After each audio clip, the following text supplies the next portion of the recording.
Hey guys, it's Simon. This is Wrestling Unlimited as we are here on the 31st of July, 2022 to talk about everything that went down on the entire card of Ric Flair's last match. Now we're talking about the whole show minus the pre-show. I didn't see the pre-show because I didn't know that there were going to be any matches on the pre-show, which means that I didn't do my homework and my due diligence beforehand. Also, I do want to apologize. I'm losing my voice. I don't know what happened. Woke up this morning and sounded like this. So if I sound weird, I do apologize. I do apologize. Also, we need a Twitch poll. Let's load that Twitch poll up while we wait for a few more people to get in here. But the question I'm asking is, what did you think of Ric Flair's last match? Not the match itself, but the full card. What of Ric Flair's last match? I want to know what you thought of the entire show, not just the match, the main event, if you know what I mean. Right. I didn't like it. Because we'll get into everything I thought as far as the show does go. Because I'll just say it right now, I thought it was an average show at best. Nothing special, nothing spectacular, nothing, oh my God. Like everything. Even the Flair match, I expected more out of. And maybe that's just me expecting too much. But with that, if you are watching live, and I want to say thank you for watching right here, twitch.tv/PWU Unlimited. If you're watching later, and thank you for doing so. Already did that, Ethan. You don't need to be my boss and tell me what I need to and not do. I hate when people do that. Come into my own chats or at me on Twitter. Hey, why didn't you do this? You needed to do that. I already did. Go to the YouTube community tab. We got 52 people that have voted so far, buddy boy. Twitch poll, I don't put up till more people jump in because Twitch only gives us X amount of time to have the poll up. So I want to make sure the most people possible can actually interact with the poll. That's why I never put the Twitch poll up right away. Because if that's the case, then only like 4 people would be able to vote. Twitch poll only gives you 10 minutes, unlike Twitter that lets you put it up as long as you want, and YouTube that never has an end to it. So that's why the Twitch poll never goes up right away. So sorry for that, but I had a lot of people the last couple days trying to tell me how to do my job, and it's kind of just hit that point where I'm like, fuck y'all. I do my job. I want to do my job. I ain't got no boss. I am the boss. So I just hit a tipping point with people trying to tell me how to do my job. But I want to say thank you if you're watching here live on Twitch, or if you're watching and listening later, whether that's youtube.com or podcast services all around the globe like Stitcher, Spotify, Anchor, iHeartRadio, Google Pod, Apple Pod, and so much more. If you are watching live on Twitch, well, you can help us out a couple of different ways. Excuse me. You can either help us out by hitting that donate button down below or by donating Twitch bits in the live chat. Also, remember, you can help us out by subscribing to the channel one of 2 different ways. You can either subscribe with a tiered subscription, or you can subscribe with Amazon Prime. Because remember, you can take any Amazon Prime account, you link it to your Twitch account, bada bing, bada boom, your Prime Gaming. Prime Gaming gives you a lot of cool things like free games, free stuff for games, and they always give you 1 free subscription to any Twitch channel you want to subscribe to throughout the month. And I'd greatly appreciate it if you did so right here, Pro Wrestling Unlimited. Remember, it can be anybody's Amazon Prime account, whether that's your mother, your father, your brother, your sister, your grandma, your grandpa, your auntie, your uncle, your boyfriend, your boyfriend's mom, I don't know, whatever, whoever. Be anybody's. Also, remember, you can help us out on YouTube by hitting the join button to become a channel member. As a channel member, you get early access to news, early access podcast episodes, early access to non-news videos, and so much more. Also, remember, you can get all of that, but more directly support us at patreon.com/PW Unlimited. And finally, head over to the Epic Game Store. Head over to the Epic Game Store and buy something, whether that is a new game, whether that is an old game, whether you're claiming the free games or trying to get bucks for Rocket League, Fortnite, and Fall Guys because all their new WWE skins. Well, it's going to ask you if you have a code, a creator code, and you do. It's right here. It's PW Unlimited. use code PWU Unlimited at checkout, whether that is on the Epic Game Store on your computer or the launchers for Fortnite and Rocket League on your Xbox, PlayStation, or Nintendo Switch. Because remember, John Cena is now in Fortnite. John Cena is now in Fortnite. And if you use code PW Unlimited when getting the V-Bucks to get Cena, well, you're supporting us right here. Also, remember The Undertaker, Xavier Woods, and Asuka are in Fall Guys. And a car rap for The Undertaker, for Roman Reigns and John Cena are also in Fall Guys. No, Rocket League. Rocket League. It all blends together. It all blends together. But with that, as far as the show does go, as far as Ric Flair's last match, again, I literally saw the very end of the Bunkhouse Battle Royal where Matt Warner won. That's all I saw. I literally saw the end where he eliminated Bully Ray. That's it. Matt Warner gets the win. Eliminates Bully Ray. That's all I saw. Because I was watching the NASCAR race, and then I'm like, all right, let's see what stuff's up on Fight TV from StarCast. And then it said Ric Flair's last match pre-show, and I go, oh, there's a pre-show? Whoopsie daisy. Clicked it. And then I saw like the last 2-3 minutes of the Battle Royal, the Bunkhouse Battle Royal. So I didn't see any of that, unfortunately. But I saw everything else, like when they gave Ric Flair or Mick Foley a live mic, and he talked about how he's like, it's great to be here. Too bad I'm not in the front row. I must not be as good as Al Snow or something like that. He's like, but second row's still good. Yet by the time Rick's match started, he was front row. He was front row with Undertaker, Michelle McCool, and Bret Hart.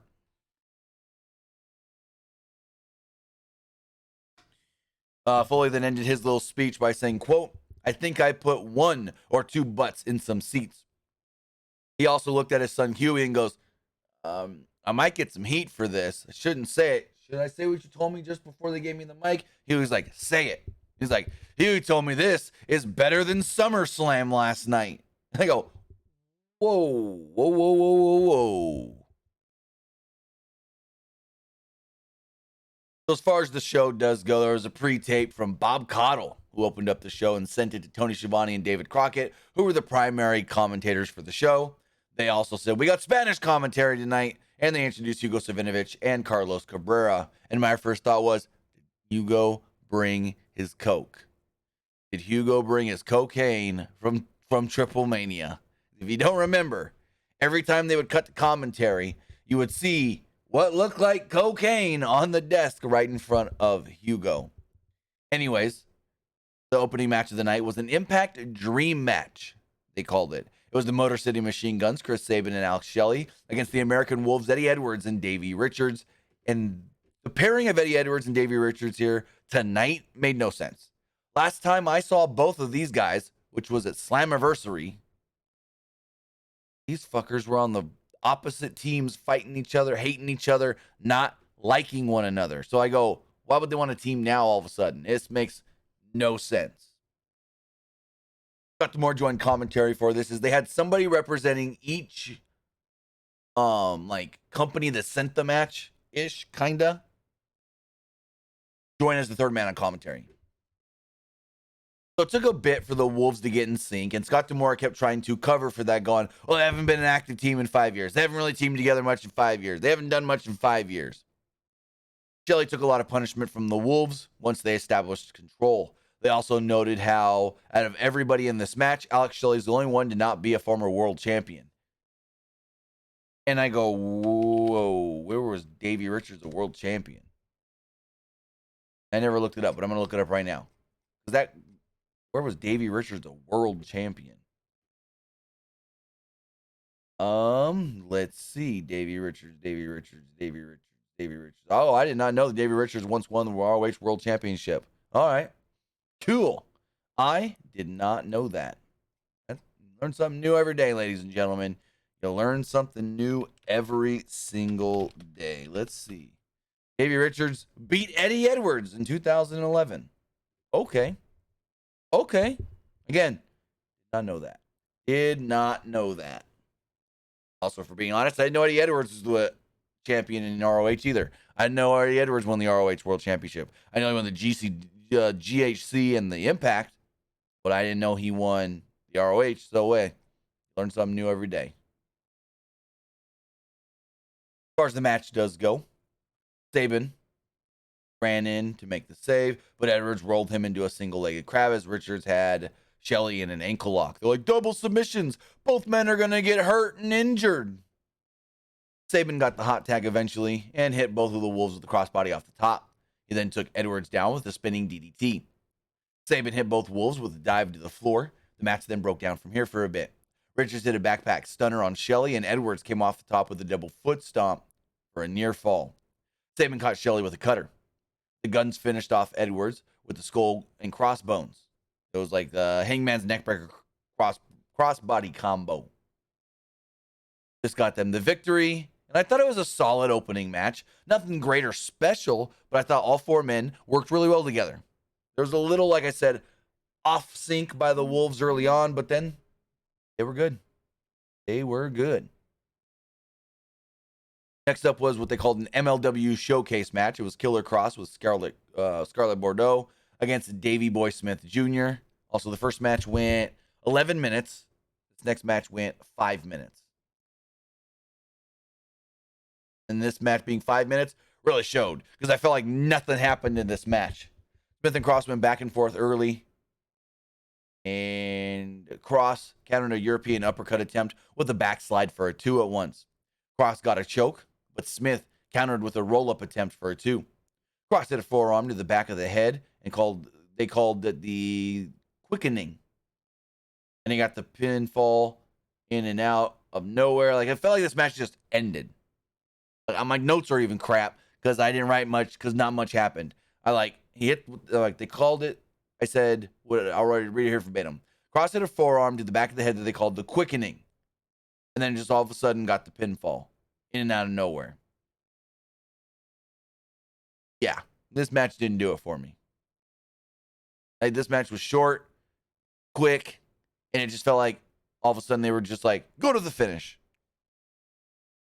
So then they go, well, we got more well wishes for Ric Flair from some celebrities. Let's send it to those now. So they send it to video packages. And the first one says, Nick Nemeth, Dolph Ziggler. And I'm like, oh, okay, these kind of celebrities. And then quickly cuts to Booker T, Shawn Michaels, Will Sasso, Doug Dillinger, and Lex Luger. We then had a 5-way match that went 5.5 minutes. Again, this is another match that I felt like, literally, I'm watching the match. I walked into the kitchen to fill up my water bottle, which is now empty. And the match was over. I'm like, whoa, not much happened. So I rewound it to catch the last minute of the match. So if my notes suck here, it's because I literally walked away for a minute and the match was over. And Rick Bonnie was on commentary here, and they said that the winner of this 5-way gets a title shot for the Progress World Championship. It was, always butcher his first name, Konosuke Takeshita, Alan Angels, Nick Wayne, and Jonathan Gresham. So everyone got the opportunity to shine in this match. Takeshita got a near fall on Wayne after a Blue Thunder bomb, but pin was broken up by Gresham. Angels and Wayne came off the top rope with a moonsault on Takeshita and Gresham on the floor. Angels went for the cover on Wayne, but Takeshita broke it up with a deadlift German suplex. Gresham and Angels exchanged a great series of near falls that ended with Gresham getting the O'Connor roll and picking up the victory. Just rolling them up and getting the win. Like, what? Kind of out of nowhere. Again, like the last match, felt like they just all of a sudden were going, finish. That was it. And it was good action, but it just was short. And it literally felt like they were going. And then someone goes, time cue, go to the finish. And then they just finished. So, again, not much happened in that match, which was the case for most of the matches tonight. Next up, we had a Legends match, I guess. The Legends Showcase, whatever they called it. It was Kerry and Ricky Morton against Brock Anderson and Brian Pillman Jr. representing the 4 Horsemen. Match went 7.5 minutes. Nick Aldis actually joined commentary, which was a shocker. They showed a brief promo from the back. Pillman and Brock getting hyped up by Arn. See backstage a sign pointing out heel entrance. I thought that was funny. Like, heels come from this side, baby faces come from this side. So Pillman showed way more personality here, wrestling as a heel than I think I've ever seen him do in AEW. And I think it was Nick Aldis that goes, yeah, we're seeing a new side to Brian Pillman Jr. here tonight. So Ricky Morton faced off with Brock Anderson early. Ricky and Kerry hit Brock Anderson with a double drop kick to a huge pop from the crowd. The heels took control on Kerry Morton, with Anderson stomping on his arm and Pillman kicking his back. Pillman got a near fall after a Death Valley driver. Ricky got the hot tag, and when Anderson went to slam Ricky, Kerry drop kicked Ricky into Anderson for a near fall. Pillman hit Ricky Morton from behind, and Brock hit a gourd buster on the Elder Morton to pick up the victory. The heels pick it up here. Pillman Jr. and Arn Anderson. Also, I'm just going to say it. Pillman Jr. and Brock Anderson seemed like a very, very well-oiled team. A better team than the Varsity Blondes. And this is the first time to my recollection that they've ever teamed together. And they seemed way better in this one match than frickin' Pillman and Griff Garrison. Just the thought. Maybe Tony Khan make these two a team and make them... fuck it. Arn owns the trademark to the Four Horsemen. Make the new Horsemen. Don't even call them the Four Horsemen. Just call them the Horsemen. And it's Pillman Jr. and Brock Anderson. Because these two looked better together as a team than I've ever seen of the Varsity Blondes.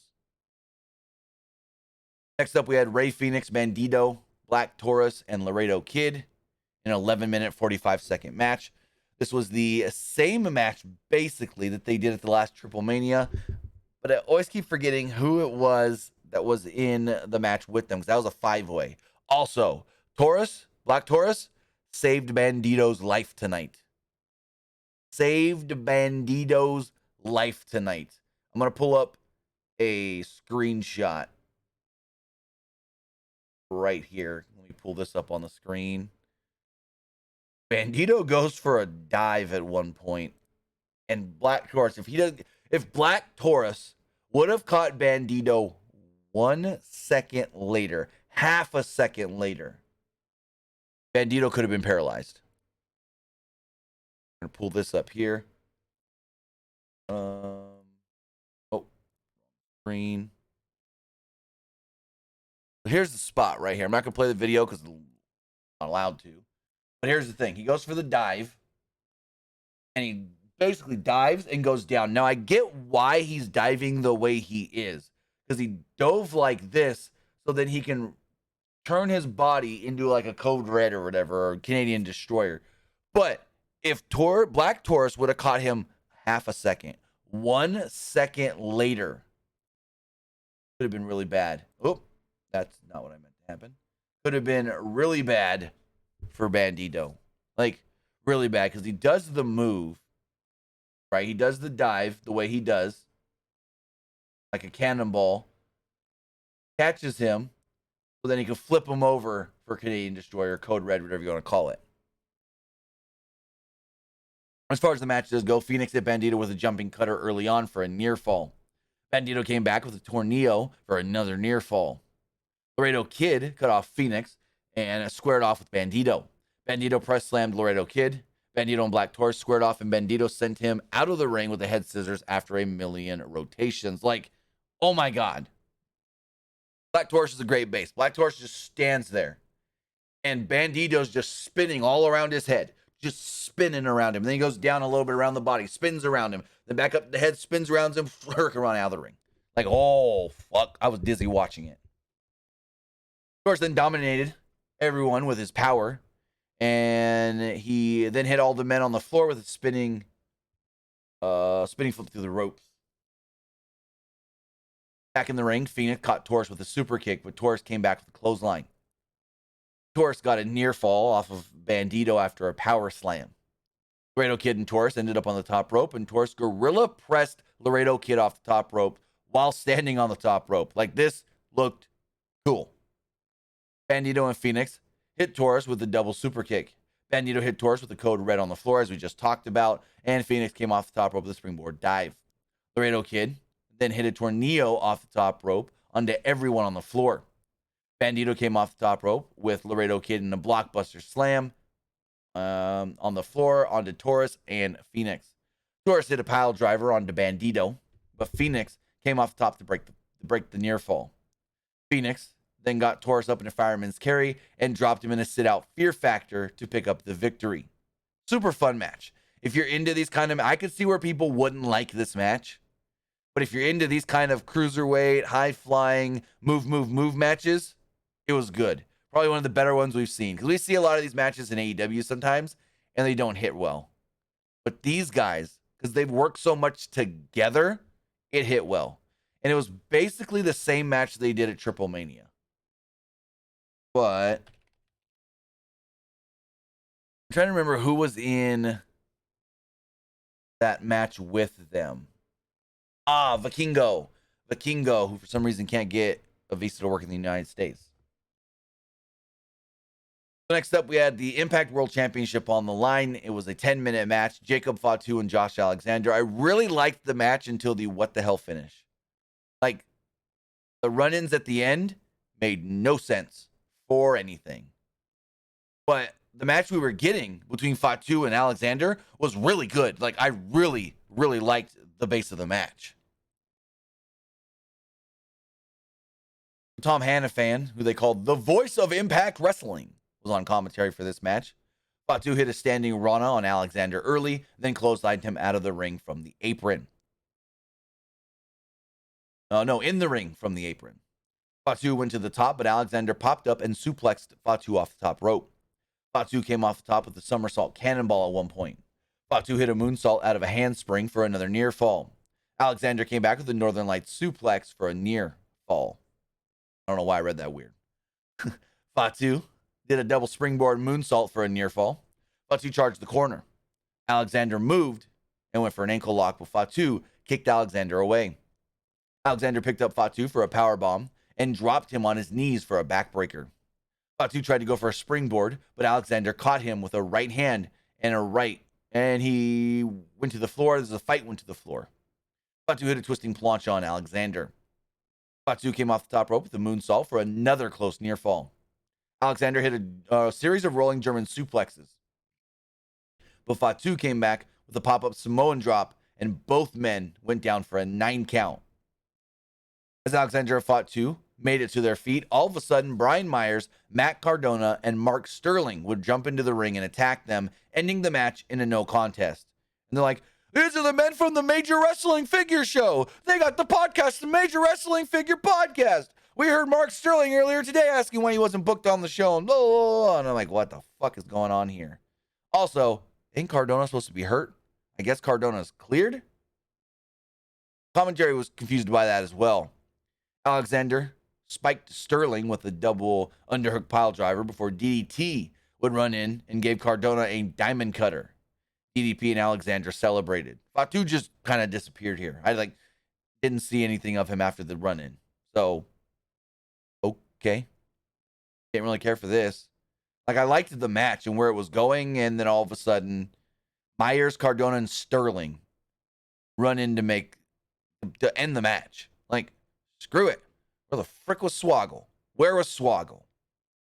You're going to be the full crew of the Major Wrestling Figure whatever. You need Swoggle.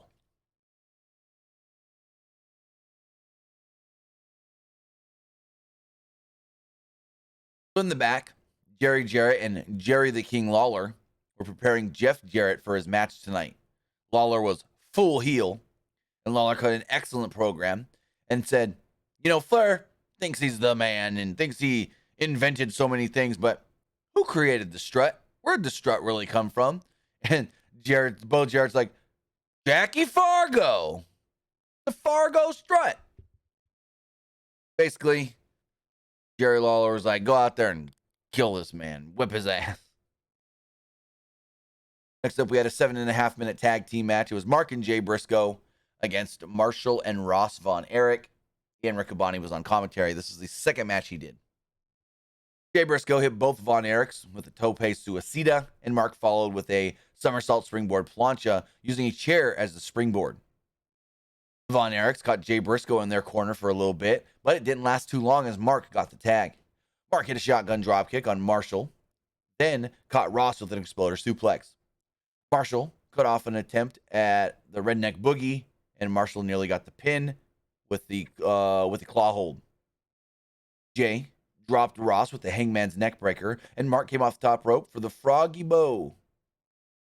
Basically a top rope elbow drop to get the pinfall victory. Short showcase match of the Briscoes. Again, like most of these matches, short, under 10 minutes for the most part, not much happening.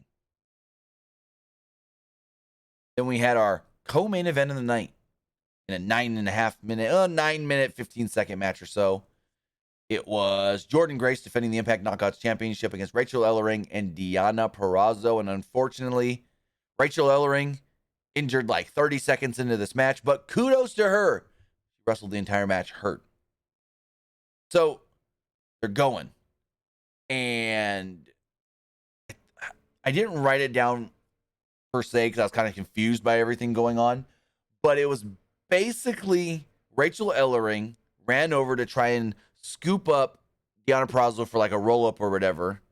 But then as she was doing that, Jordynne ran over and grabbed her in a roll-up. And when she went to roll up Rachel's ankle got caught under the body of Jordynne Grace and rolled, twisted. She got over for the pin and then immediately had to get out of the ring. Doctors had to check on her. Her ankle got twisted all the wrong kind of way, folded up. So we're sitting here and we're thinking, oh crap, is she done? Is this a singles match? But no. Grace and Deonna do a couple spots. Rachel gets back into the ring. You could see how bad she's hurting and then completes the match. Grace dominates Ellering and got a near fall off of a Vader bomb. Purrazzo came off the top of the crossbody onto Grace for a near fall. Ellering hit a flying forearm in the corner and a fisherman's driver on Grace for a near fall. Commentary really was giving Ellering kudos here because they're like, Ellering literally just had to run the entire, length diagonally of the ring, and she's doing that with a hurt ankle. Purrazzo hit a standing moonsault on Grace at one point for a near fall. Ellering caught Grace with a boot, but came back with a spine buster. Purrazzo locked an armbar on Ellering, but Grace locked in the rear naked choke on Purrazzo. Grace set up Purrazzo for a superplex, and Ellering powerbombed Grace down at the same time. Ellering caught Grace in a spinning boss man slam and got a near fall off of it. At this point, the commentators stopped talking about the match, and the crowd wasn't really into it. The women were still working really well. Grace hit a Grace driver for a near fall, but Ellering rolled her up for a crucifix for a near fall. Grace rolled out of the crucifix and caught Ellering in a rear naked choke. Ellering then had no choice but to tap out. So there we go. Rachel Ellering taps out. Jordynne Grace retains the belt. We then see Mick Foley's been upgraded to the front row. He's sitting next to The Undertaker and Michelle McCool and one of their daughters, who are also sitting next to Wendy Barlow, Ric Flair's wife, I guess. I think. Partner. Rick's daughter, Megan, and Conrad Thompson. So it's like 5 minutes past the top of the hour, if even that, when the entrances start for this match. In the match itself, Ric Flair's final match, Ric Flair and Andrade El Idolo against Jay Lethal and Jeff Jarrett, was a lot of stalling. A lot of stalling. So Jay Lethal makes his way out to the ring, just does a normal, I'm getting down to the ring, cool, whatever entrance. But Jeff Jarrett had to put all the attention on him. So Jarrett and Karen walk out. Jeff and Karen walk out. And Jeff walks over to commentary, knocks all their papers off their desk. Karen knocks the hat off of a fan in the front row. They're walking down the ramp, and they look over at a fan, and they start talking crap. They look over the other side, and Jarrett really starts talking crap with another fan. He then goes to walk away, and then he gets back in the fan's face, and he grabs the fan's beer, and he squeezes the can, and he shakes all the beer out or whatever, and he gets back up in the fan's face, and I'm like, fucking Jarrett's going to lose his cool and hit this fan with the goddamn guitar. But he didn't. Andrade then makes his way out to the ring, doesn't get in the ring, before Ric Flair makes his way out. Also during this time, they showed that Kid Rock was in the audience. Not with the chick from last night, though. They weren't making out at Ric Flair's final match. More on Kid Rock later. So again, the match itself goes 26, almost 27 minutes. Rick comes out, gets a great ovation and everything. Doug Dillinger was at ringside doing security during Jarrett's entrance. And Jeff, at one point during his entrance, forgot to mention this, shoved Conrad Thompson, who was standing up at ringside.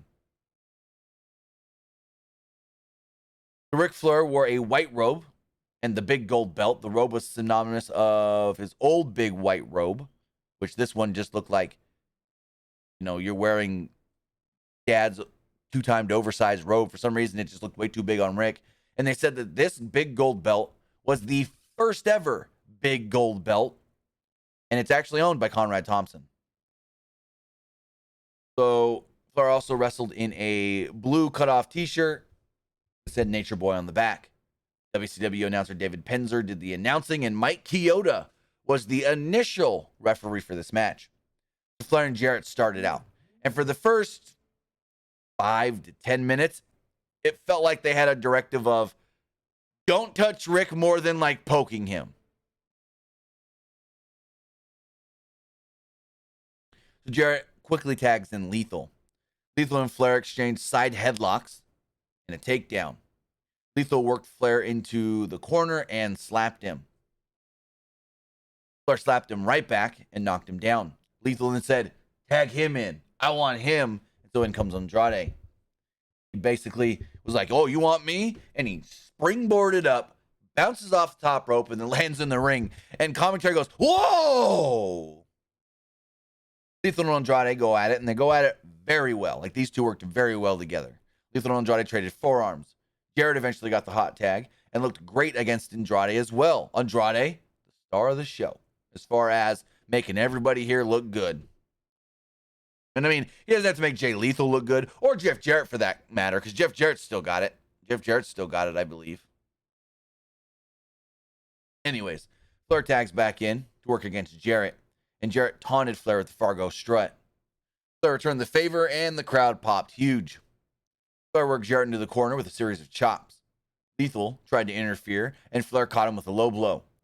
Jarrett dropped to the floor and teased leaving, but broke the referee's count. Back in the ring, Andrade backed Lethal into the corner, and Flair choked him down in a chin lock. Flair chopped Lethal down into the corner, basically dedicating the last one to the Undertaker.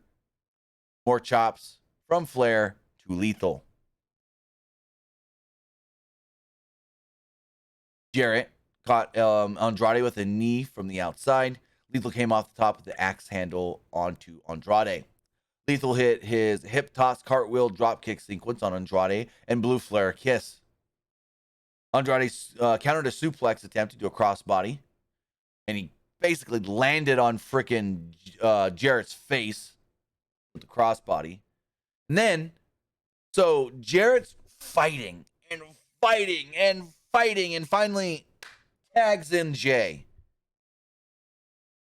But then, as the referee's literally looking at Jay Lethal, looking at Jeff Jarrett, and looking at Andrade laying on the mat, Rick just gets into the ring. Sorry, I punched the microphone. Rick just gets into the ring and is like, I'm the legal man now. I'm the legal man now. And Andrade just rolls out. And the ref never says or does anything. I'm like, what? Come on. Come on. Rick don't have to follow the rules. So, where was I? Flair just comes in and starts chopping both Lethal and Jarrett. Flair caught Lethal coming off the top with the chop as well, but and then put Lethal in the figure four. Jarrett broke it up and sent Flair to the floor. On the floor, Jarrett got his wife's shoe. I don't know why I wrote Flair hit Flair. Jarrett hit Flair with his wife's shoe, Karen's shoe, just like they did in the second episode of the docuseries. Megan Flair, the wife of Conrad Thompson, Charlotte's older sister, Rick's oldest daughter, grabbed Karen Jarrett by the hair and was holding her from the other side of the barricade, like, no, don't mess with my dad. Don't get involved. Don't da. Conrad then also looked irritated while Flair got worked over and got busted open by Jarrett.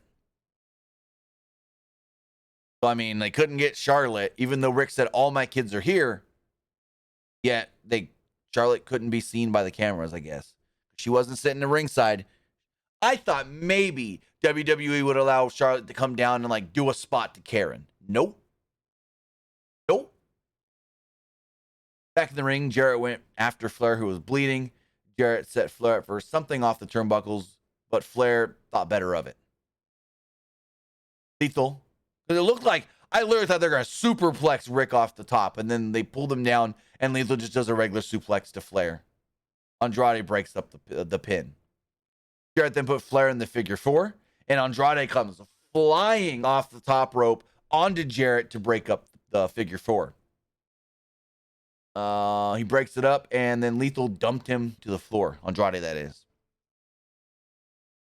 Lethal then came off the top rope with an elbow drop, but Flair got out of the way. Andrade and Jarrett got tags, and Andrade took the fight to both Jarrett and Lethal. He would suplex Jarrett and superplex Lethal onto Jarrett. No, suplex, not superplex. Andrade then tossed Lethal to the floor, then caught Jarrett with a DDT in the middle of the ring, from the middle rope. Lethal hit Jarrett with a super kick at one point, then hit the referee with a super kick as well. Andrade caught Lethal with the poison Rana and tagged in Rick, who at this point couldn't even walk. Was so gassed, so out of it. He was rolling, crawling around the ring. Andrade missed a slingshot plancha on the outside because Karen Jarrett moved Jeff at the last second. Flair went for the cover on Lethal, but there was no referee to count. Jarrett brought in his guitar, and Lethal stood up Flair. Right as Jarrett was swinging the guitar, which we saw this coming a mile away, Andrade grabs Rick, pulls him out of the way, and Lethal takes the guitar shot. Andrade's then in the ring, and he's calling for something at ringside when Conrad Thompson apparently throws Andrade brass knucks. Andrade puts him on and then goes, no, no, no. Takes him off, and he goes over to Rick. He's like, Rick, you need to put on the brass knucks. And then Rick puts the brass knucks on, and then they fall off his hand. Andrade then helps Rick to his feet, and then Rick puts the brass knucks on. He's standing there. Punches Jarrett with the knucks. Jarrett falls right down. He puts Jarrett in the figure four, and they're like, we need a ref, we need a ref, we need a ref. Another ref runs down. And this was just the worst pin you've ever... Like, why did this have to be a pin? Jeff wouldn't tap? Literally, Rick locks in the figure four. Hold on. And... I don't know. Hangman Page here is Jeff Jarrett.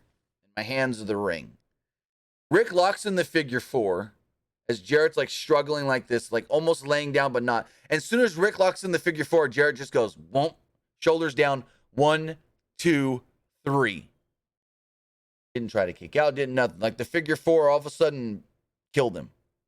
Like he's fighting to not get the figure four, and then all of a sudden Rick hits the figure four, and he's just like, I'm down. I'm over it. I'm done. I'm like, what? Ref counts 1, 2, 3. Like, what? Come on. Come on. Jarrett wouldn't tap, so they had to do a shitty-ass pin like that. If that was the case, then what they should have done was Rick gets him in the figure four. He can't get Jarrett to tap. Jarrett's fighting it. He then hits Jarrett again with the brass knucks, and then just a regular pin. Why couldn't they have done a regular pin? Or not done the first brass knuck spot and saved it, and then, I don't know. I'm being too overcritical. But as soon as the bell rings, confetti falls from the sky. More confetti than you've ever seen in your goddamn life. Not true, Magma Lord. Not true. They're not separated. Actually, they never actually got married. It was a commitment ceremony, not a wedding. But they are together. They're fine. Wendy wouldn't have been there if they're separated. Wendy wouldn't have been with Rick all weekend if they're separated. Wendy wouldn't have been sitting on the stage for the roast if they were separated. Trust me. She's basically his wife, but not legally. So confetti falls from the sky, and Tony Schiavone goes, all right, I'm going to leave this to you, David. I got to go to ringside. So bloody Ric Flair. Thank you to Jack Dawson for the bit donation. Really do appreciate that. Bloody Ric Flair with a smile on his face is crying. He goes over to Wendy. Kind of wants to hug him, but doesn't want to hug him. Megan kind of the same way. And then Conrad, whatever. Like kind of like high five, hug deal. He then goes over to The Undertaker, Mick Foley, and Bret Hart and gets congratulations from them as well. You then hear the floor director, "Oh, I need the talent. Send the talent out to surround Rick. Send the talent." I'm like, okay. So everybody who worked the show ran down really fast to be at ringside when Rick gave his speech, which was weird that it wasn't in the ring. Like, I guess they just felt Rick couldn't get back in the ring. He was gassed because soon as the match ends, Andrade walks over to Rick. Rick's laying on the ground. Andrade says something to Rick, and you see Rick mouth, "I'm gonna pass out." Rick literally tells Andrade, "I'm gonna pass out." I'm like, oh. So Tony Schiavone interviews Ric Flair at ringside. Flair thanks the fans for coming and complimented Nashville as the greatest wrestling city in the world. He then said that if I didn't have enough pressure on me tonight, Kid Rock came into my locker room before the match and said, "Hey, entertain me." He's like, "If that's not pressure, what is?" Flair then said that everything you've ever heard about me is true. And after this tonight, I'm going to go downtown and party with Kid Rock. Flair was then handed the big gold belt one last time. He kinda grabbed it and then handed it right back. He then had a moment with Kid Rock as Kid Rock came up to the barricade. And we got him and Andrade walking up the ramp.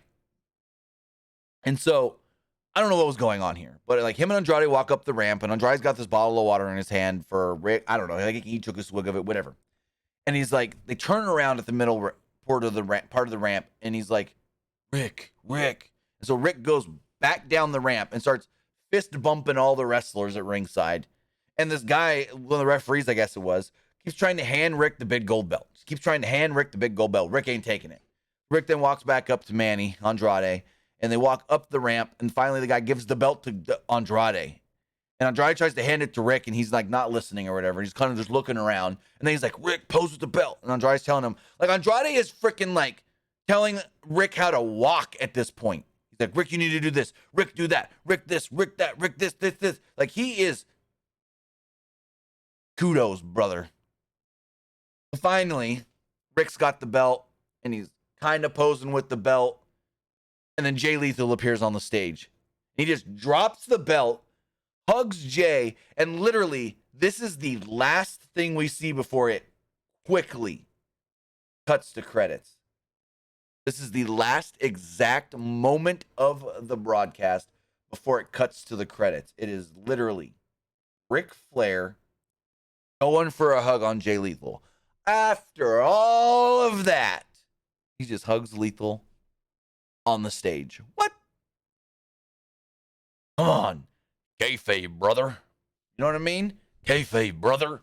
I can't do it because my voice is all fucked up, but you know what I mean. Like, he ain't hugging Jarrett. At least not in front of a crowd. That right there, ladies and gentlemen, was Ric Flair's last match. Not just Ric Flair's last match, but a whole card dedicated to Ric Flair's last match. I thought overall the show was okay. Nothing great, nothing spectacular, nothing really stand out. I am kind of interested to see where the whole run-in thing leads with Josh Alexander. Is Cardona going to come back to Impact and challenge him for the belt? If not, then that made no sense, or it was just to get DDP on the show to do a spot. But hey, also, kudos. That means Cardona's probably most likely cleared. So, but ladies and gentlemen, that was Ric Flair's last match. But with that, that's everything I thought of the show. Now it's time to see what you guys thought of the show. Let's check the polls. Remember, you can also text in to 510-906-1341. Again, that's 510-906-1341. Got no text messages, but we do got some polls to talk about. We've got, let's see, as far as the Twitch poll does go, 50% liked the show, 38% did not like the show, and 38% thought it was just all right, and 12% did not like the show. As far as the Twitter poll does go, 47% did not like it, 29% liked it, and 23% thought it was just all right. And as far as YouTube poll. Let's refresh that really fast. 52% thought the show was just all right. 25% liked it, and 23% didn't. Read some comments here. This person says, I didn't give a damn if the match was good or bad. I still enjoyed myself. Ric Flair said at the ending, what Ric Flair said at the end was really good to me. I'm aspiring to be a pro wrestler, and this guy is a big inspiration to me and the entire wrestling business. Also, I think at one point, Tony Schiavone told Rick, I don't care what anybody else says, you are the greatest professional wrestler that's ever lived. You get another person with the, I didn't watch. Okay, then don't fucking comment. Another, I didn't watch. I was watching the Kurt Angle documentary. This person says, it was a Flair match. This person says it was uncomfortable to watch. Come on, people. That's so many I didn't watch comments. Like, then don't. Really? Really? I didn't watch. There's literally 1, 2,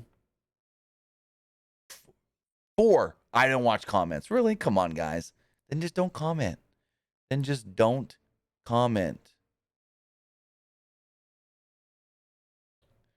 But with that, that's going to do it. That's going to wrap up our review of the Ric Flair's last match.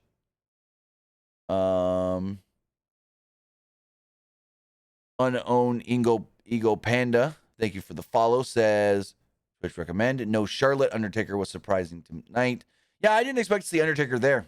I really didn't, but they put him front row. I thought there was going to be a point where Rick gets busted open and Taker gets involved and takes out Jarrett or something. I literally thought Taker was going to get involved by like knocking out Jeff Jarrett or something.